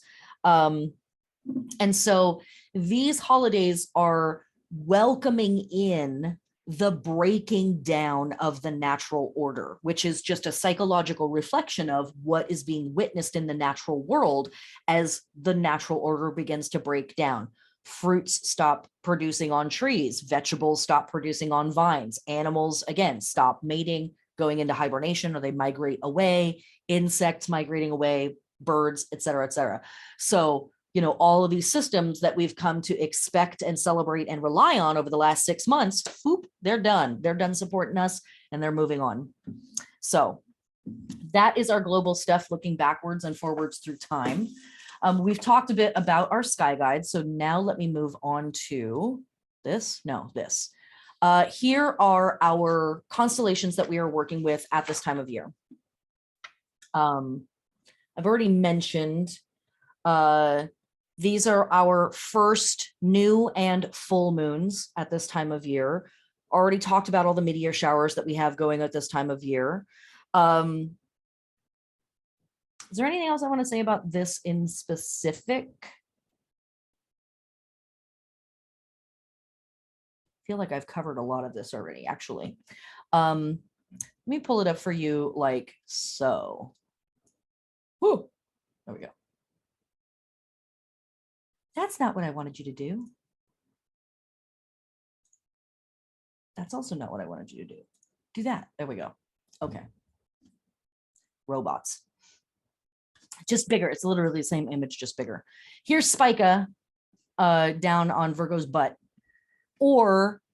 And Spica is the handful of grains that Virgo is holding, and Vindemiatrix up at the top is a handful of grapes or vines, grapevines that Virgo is holding. So here we have this producer goddess that is like, boom, I've got grapes and grains right here in my hand. We're going to eat, we're going to drink, we're having a great time. That sweetness, I've got salty, we're good to go. And then ultimately moving into Libra season. I kind of go more hard on these guys a little bit in some other classes. I'm just not feeling it today. It's not that I'm not feeling it. I just have other things I want to talk about because it always goes this way. But you know what? I am actually going to read this. Some notes on the scales. The constellation of Libra is thought to be scales by some cultures, held aloft by Virgo, interestingly enough. For a while, Libra was included in Scorpio as the claws of the scorpion. But going even further back, we see this portion of the sky, these stars, what we call this constellation, as a lamp or an incense censer, and sometimes even an altar upon which things would have been offered. All either held up by Virgo or Scorpio, or sometimes both. And that is a really potent image. Thinking of Virgo on one side and Scorpio on the other side. There's a whole lot of really reductive imagery from one particular belief system that's out there that talks about women or femmes either presenting as virgins or whores.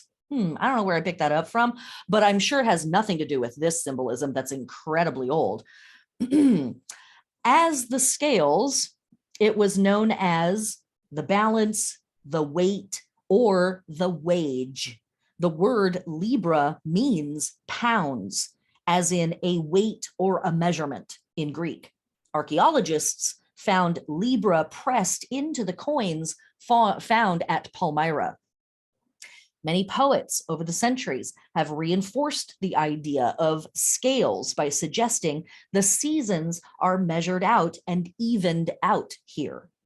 It has also been called stathmos, which means station or way beam, referring to the stillness of a level scale. And so it's, again, that equity or equality point, right, before the scales tip again.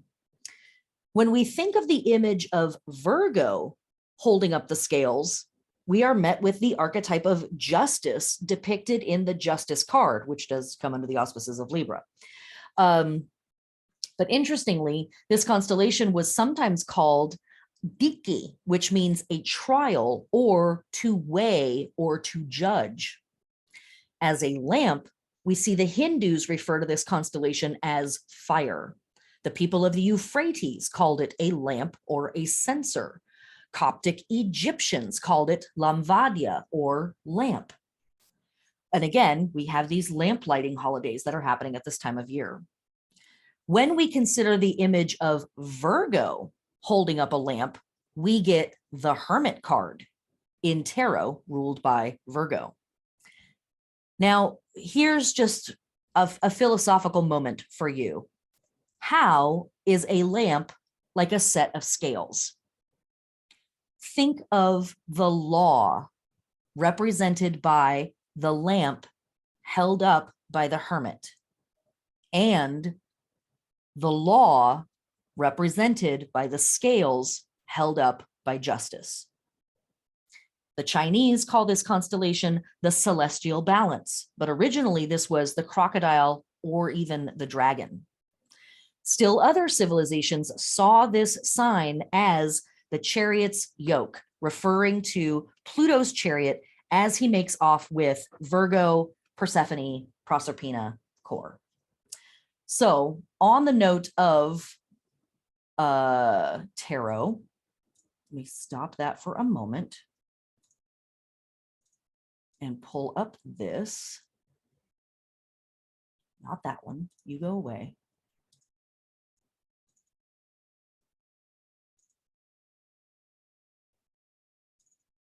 Come to me now. Thank you.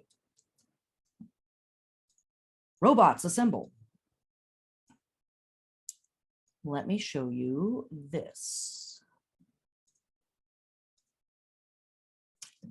Here are our tarot helpers from the Builders of the Adetum deck.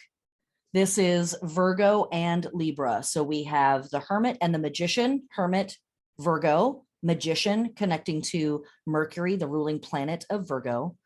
And then on the other side, we have Libra. So we have the Empress, which connects us to Venus, which is the ruling planet of Libra, represented by Justice. And one of the things that I think is really interesting here is that we have, this is the second time that we are hanging out with the Magician and the Empress. The first time being Gemini season or Beltane season, as we move from Taurus into Gemini. Taurus is ruled by Venus, Empress. Gemini is ruled by Mercury, the Magician. So at the very start of all of this stuff, we are hanging out with these two characters. And here in the height, but as we begin to wane and wrap up this whole harvest festival situation, we're back with these two. So let me read a bit about these. Summer's waning light illuminates facets of our deeds over the year so far, and we would do well to take a moment to try to see what it is the universe is trying to point out. As a species, we have forgotten that we are meant to be window panes that allow the light to shine through. We have forgotten to be the light and to be conductors of the light. We could be stewards for each other and the planet As we pull in the harvest, we have a chance to pull back and think about our connection and our responsibility to our real personal power, to the future, the present. What is your responsibility for building a better now? And if we all began to consider that and work towards it, what kind of a world could we be producing? The last time we hung out with the magician and the empress was during Beltane. At that point, we had just thrown a bunch of seeds in the ground, and we were eagerly tending our gardens, wondering what could grow. We had no idea at the time what those experiments could turn into, or the actions we would have to take to turn dreams into reality. Now we are at the opposite end of that energy. We are looking over our crops. We are looking over our results. And we are weighing the efficacy and the morality of our actions. We might be tempted into inaction. Don't rock the boat. Don't look too closely at these situations, or we'll be obligated to deal with them. But choosing to not deal with our crap is just prolonging the inevitable. And when we do choose to take action and face our path, we are changed and molded by it, in addition to becoming active co-creators of reality. Memory is the bedrock in which imagination finds its seeds. However, it is action that turns the wheel, just like the millstone. All the actions we take in the conscious world are somehow influenced by unconscious movements that we make, which are in turn influenced by our experiences and what we take from them. And that is this cyclical nature of time and the cyclical nature of our lives. We think about it, we move on it, things happen that influences our thoughts and our feelings, which then influence our actions, which then influence our thoughts and our feelings, and. And so anytime that we stop and decide to deal with the hard parts, the yucky parts, the weird parts, the uncomfortable parts, the ultimately better we are going to make it for ourselves and for everybody else. The more we choose to be co-creators of our reality and producers of the best possible, not only future, but now, the better it actually becomes. And is that hard work? Yeah. And is it disappointing? Totally. Is it frustrating? Quite a bit. Yes. And still, it's ours to choose to do. And you have free will.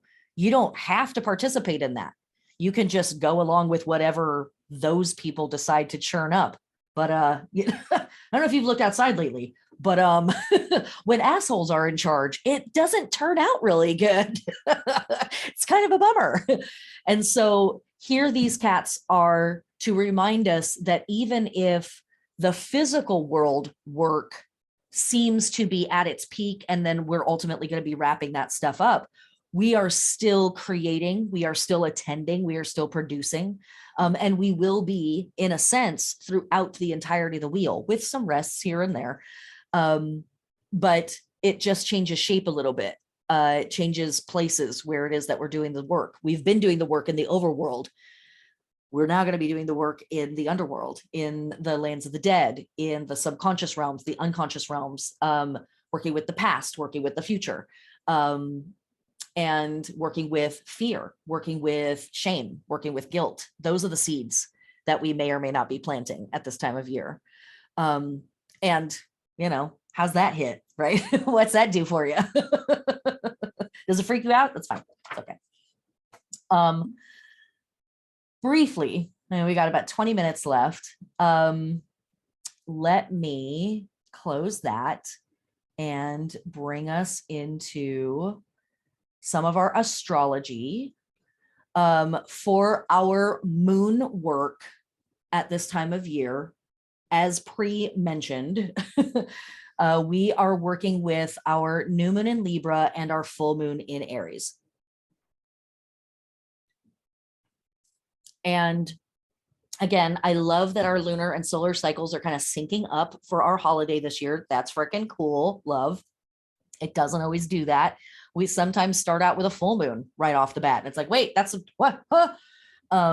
But we get to work with the increase and the decrease in the pattern. It's pretty cool. And at the new moon in Libra, I'm going to encourage you to do all kinds of work, but this in particular, I encourage you to think about, where did you learn the difference between right and wrong? Like, what do those words mean? Those are huge concepts. And what were your first introductions to those concepts? What was the first time in your life that you had to wrangle with the philosophical idea of rightness and wrongness? And has your understanding of those ideas evolved or changed over time? Or, as I casually put here, are you holding on to naivety in search of peace? And why am I mean with that? Because one of the things that we can default to during Libra season is harmony and diplomacy over addressing the yucky parts and ultimately untangling the threads in the tapestry and making it really good, like actually good.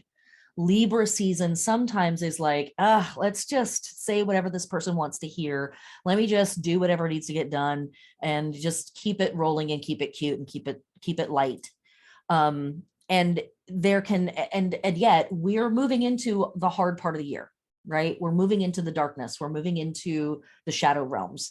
Samhain will be here before you know it. Yule is going to be here before you know it. And those are times of year where, if nothing else, psychologically, there's a big shift for a lot of folks. Seasonal affective disorder is one of the symptoms of that psychological shift. And you know, I don't know if you've been outside, but there's like a couple things going on in the world today that's like a little like, oh, right. And so, but the longer we ignore that, the longer that we just binge Netflix, the longer that we shop our way to happiness, which is all Libra stuff. Let me just stare at art. Let me watch my favorite movies again. Let me, you know, buy a new couch or buy a new t-shirt or buy a new bra because, you know, that's just going to make me happy today.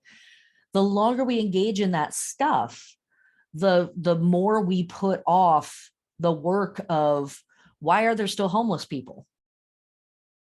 Why can't railroad workers get a sick day? Why are teachers striking? And dealing with that is uncomfortable. It is it's inconvenient, right? It's scary. It shows us the cracks in the foundation of our society. It shows us the flaws in the bedrock of the precedents, you know, the philosophical underpinnings of what it is to be America or be whatever country you're in. And it's uncomfortable way before it ever gets to being comfortable.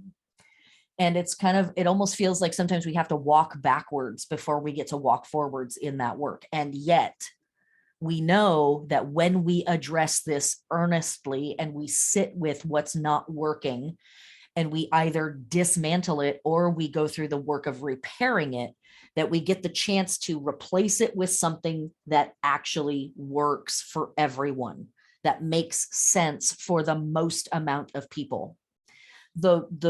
The process, or one of the processes that we use to address that stuff, is things like democracy. But democracy isn't the best thing ever, right? There's stuff beyond democracy. This has gotten us here. That's cool, but there's still flaws even in that, right? And it's possibly uncomfortable for you to hear me say that. Like, what? Oh God. Like, really? I thought that was one of the ones we could lean on. Nope, sorry. It's a human invention. You know, there's going to be problems with it somewhere. Also not a political science major. Okay. So again, lady on the internet yelling, but the point being that even the things that are pretty, even the things that taste good, even the things that are comfortable to us may not be serving us in the best possible way. They may not be in the best interest of the best now that we could be enjoying, let alone the best future that we could be producing for future generations. And so even and especially challenging some of our most sacred beliefs, some of our most sacred traditions, to just question it and say, could this be better? Does this need to be replaced? Like, does this need to be broken down and used as fertilizer for the next growth cycle, right? Is this a little pig that needs to go in the underground? I can think of no. I'll just show you my ACAB sticker and we'll move on. Okay. Full moon in Aries at 16 degrees on October 9th. Again, this is in alignment with a whole bunch of our holy days that we have coming up. And here is where, we put a bit of a finer point on that stuff. Consider all that there is to fight for in this world. What does it look like to be a fierce and loving warrior, even when you have to go alone, even when you don't get to be with the group in the work that you are doing? Okay. There is stuff in the workbook for astrology. I'm not going to read that. You can read it. So I am going to scooch forward to, oh, we got that. We got that. Tarot helpers. Ritual forms. So, I always try to teach these classes a week or so ahead of when the actual Sabbat is held, so that you have time to prepare for it. Number one most common and traditional way of celebrating fall equinox, which is Thanksgiving, Mabon, second harvest, whatever you call it, is feasting. Feasting, feasting, feasting, sharing your bounty in whatever way makes sense for you. This doesn't mean that you need to go break the bank. This means look around at what you already have accumulated and share in that. Potlucks, they are about as magical as you can possibly get at this time of year. Yes, also COVID, so be smart about it. Even up here in Seattle, the weather is still relatively nice at this time of day, night. And so it's still possible to have outdoor stuff going on or indoor, outdoor stuff going on, all of that stuff. Making wine, absolutely, with all of the fruit that we have potentially been harvesting or that is being harvested at this time of year. Offerings to trees, many of which are either going to be starting their shutdown and hibernation process, or they are going to be the conifers and the evergreens that protect us through winter. Divination, as we talked about previously. Shadow work, obviously kind of a big deal at this time of year. Purification of self and home, so we're continuing that Virgo work. Remembering and honoring ancestors. And a great way of doing that is cleaning up graves. It doesn't even have to be anybody that you know. You could just show up to your local cemetery, which again is also hearkening back to our Eleusis Mysteries work. Lighting lamps. Walking in nature is something I will recommend for every single Sabbath under the sun. It's one of the most divine ways of honoring a holiday or a Sabbath or a festival, in my opinion, is literally go out into the world, smell it, touch it, get on it, hang out with it, witness the shifting of nature. Meditation and solitude. After all of this work, taking a moment by yourself and reflecting and sort of getting grounded and centered for where we are headed. Atonement, self-care, and collecting seeds. And atonement is an interesting word, but it ultimately sits in this idea. Again, we are about to head into the darkness here, those of us in the Northern Hemisphere, and we are about to head into the hard part of the year.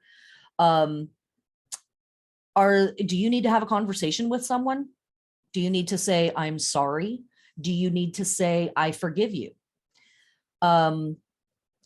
Is there a way that you can make amends with folks that deserve it, and maybe even some folks that don't deserve it, to make that passage through the dark half of the year a little bit easier for everybody, for you and for them, right? This is, any place where we have beef with another person or we have guilt around our dealings with another person, that's an energetic drain.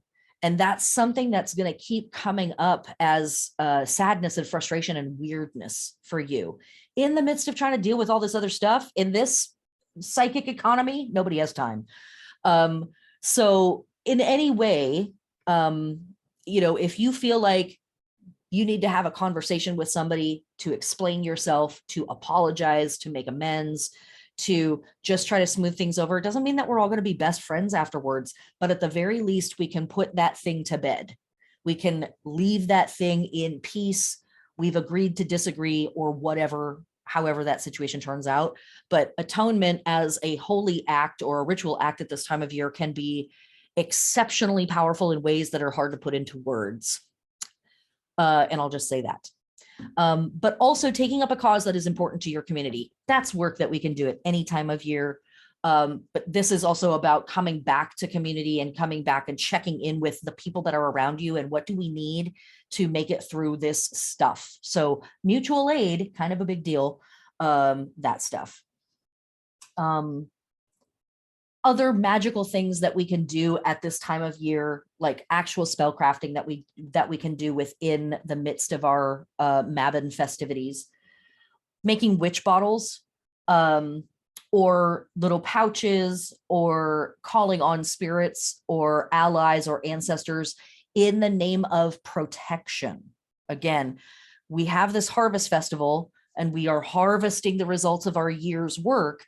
So we want to lay some protection over that stuff, right? If we're thinking, if you're a farmer, cool, but I'm expecting the majority of the people that are watching this are not out in the fields pulling in thousands of pounds of grain and vegetables right now. Although I know some of you have some pea patch gardens. Yay, thank you.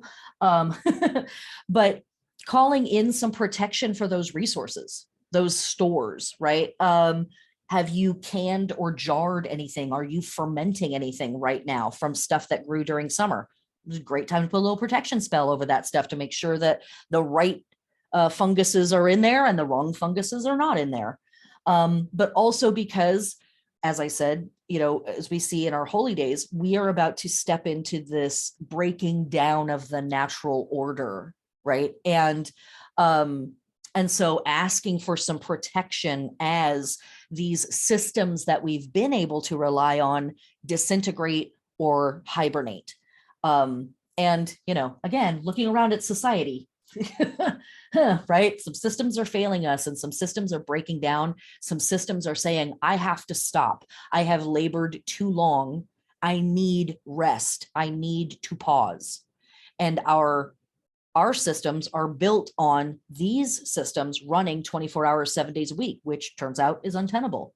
And that natural and healthy pause that those systems need is going to cause disruption and turmoil and instability in our lives, even if it's ultimately toward a good end. So calling in some protection, calling in some stability, really potent magical work that we can do at this time of year. Acknowledging our prosperity and calling in more prosperity at this time of year is really potent work to do. And we can do that with candle magic. We can do that through blessing our gardens, blessing our house plants, literally blessing your pantry or your cupboards, blessing your fridge where you store your foods, blessing your shopping bags, like literally, why not, right? Weather magic in the form of protection. Again, asking the storms and the shifting weather as summer leaves and fall rolls through and winter ultimately is being ushered in, asking for kindness, or just, do what you need to do, but please don't whoop my ass, great storms. And offerings to the natural world as a means of saying thank you to the natural world, offerings to plants, offerings to animals, offerings to insects, as a means of saying thank you for everything that you have provided for us, whether that was your literal body, for those of us who eat meat, whether that was your literal body for those of us who eat fruits and vegetables and grains, or perhaps we are thanking animals and birds and insects that are migratory, that help pollinate, that help carry seeds from place to place. All of those beings and all of those cycles have been doing a lot of work for us. So we want to say thank you to all of them. We can also use the migratory patterns of animals and insects for divination. This is called augury, and it is an exceptionally old form of divination. but literally witnessing the patterns that they make as they move through the natural world and divining information from those symbols and shapes. Super, super potent at this time of year. What else? Oh, just some cute stuff. I totally left out looking at all of our culture, like what a bunch of the stuff that pagans are doing at this time of year. So briefly, corn dollies. Hope everybody can see that. I think you can. Corn dollies, big deal. They come in small, medium, and large. They can be very, very simple. They can be very complex and fancy. They can be life size or bigger than life size. And they don't even have to be humanoid. They can simply be something traditional that is braiding or knotting. And again, it could be something really fancy or really simple. Here are some more description or some more examples of that stuff. And corn dollies are something that a lot of pagans will work with throughout this whole half of the year, from now to Imbolc season. These are often grains that are initially collected during Lunisod season and kept woven for decoration or turned into actual dollies. The kern baby, the wheat mother, the wheat bride. And these are sometimes burned at Samhain, sometimes burned at Yule, sometimes kept all the way through to Imbolc season. Again, speaking back to that idea that we see in the Eleusis Mysteries of carrying the energy through from the end of one growth cycle into the beginning of the next growth cycle. And then these corn dollies that are kept all the way through Imbolc season, when that first furrow is dug in the ground in February, this is placed in it. She or they are placed in that furrow. And so it is literally taking grains or pieces from the old harvest and that energetic cycle and bringing it through to the new energetic cycle. The seeds that are collected at this time of year as well, even if they're not literally going to be grown, will be thrown into that first furrow in the ground, carrying the energy through from the old cycle to the new cycle. They can get really, really fancy and really beautiful. I love that one. That one's really cool to me.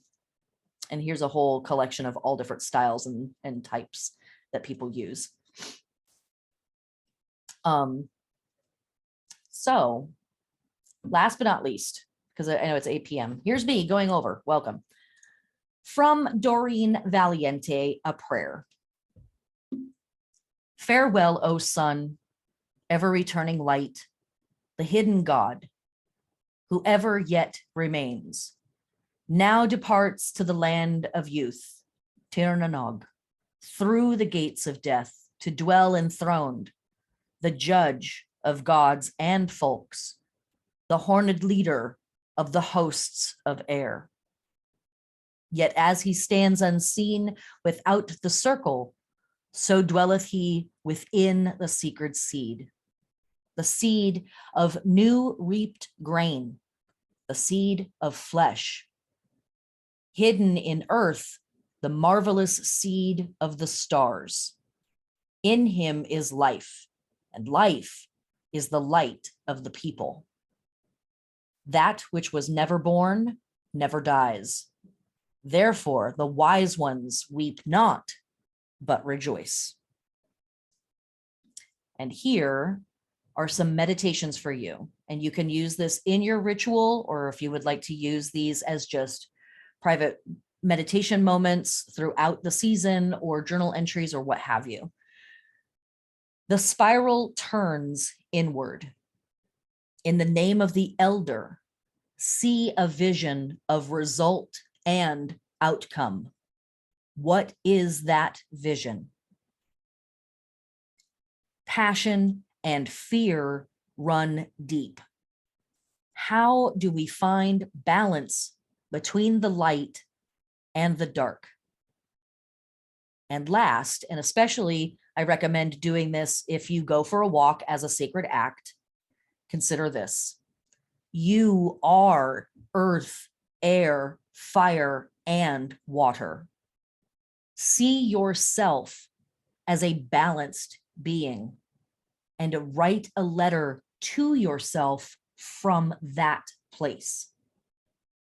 And these meditations are inspired by Galen Gelat's Book of Hours, Prayers to the Goddess, one of the coolest books that I own. She also does one called Prayers to the God, which I haven't been able to find. I should have bought it when I saw it. But it's literally like I always call it the wrong name, but it's not Psalms. It's literally like one of the common book of prayers that Catholics work with, where there's prayers for morning, noon, and night. There's prayers for every day of the week.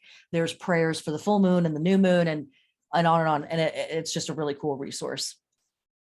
And all of our food and drink and minerals and stuff like that, that's all in the workbook. I'll flash these really quick for you guys, for those of you who aren't patrons or have access to the thing.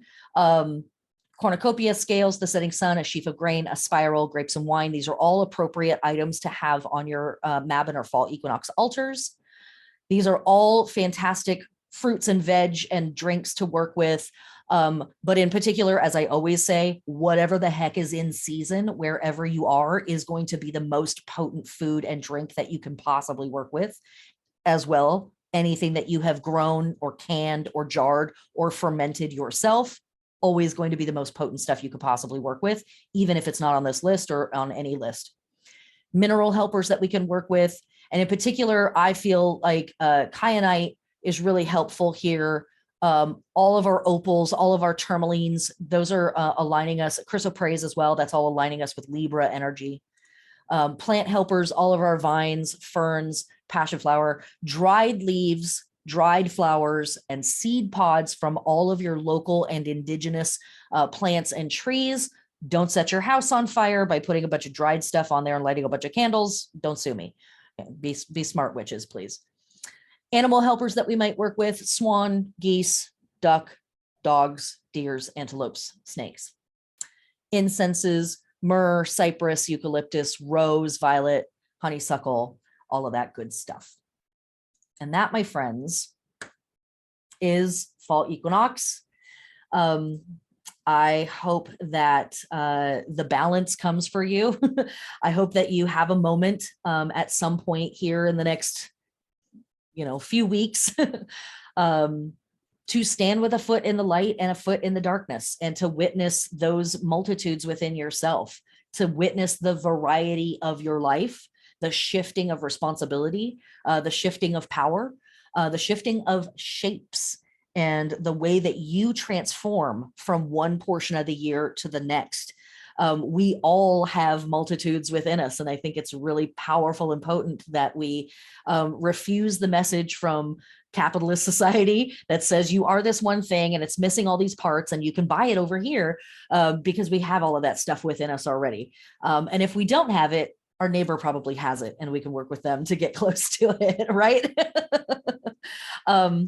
So I think that's it. I think that's our class. And don't be afraid, or be afraid and do it anyways, right? But I really encourage you in this year. I know that we have had a hard ass 2.5 years on Earth, but I really encourage you this year to sit with the things that are not right in the world, and what small local steps can you take to undo even one knot in the tapestry of humanity and make things a little more right. This is not work that any one person is going to do all by themselves. No single one of us is going to save the world. So just let that pressure go. It's not going to be you. It's not me. It's not any one of us. It's us collectively in the circle. No one is sitting in the front row and no one is on stage under the spotlight anymore. This is happening to us. And so we all have agency in this. And as we move out of the light and into the darkness, new faces are going to reveal themselves. New forms of this work are going to reveal themselves. But this biological system that we are in with each other, and this planet and this particular solar system that we happen to be born in, is giving us this really incredible opportunity to feel the shift and take up the work and continue to be co-creators in this reality. So glad you have you on the team. Let's get some shit done, witches. All right, my friends, that is it. I'm going to do this now. Boom. Thank you to everybody who joined, and blessed be.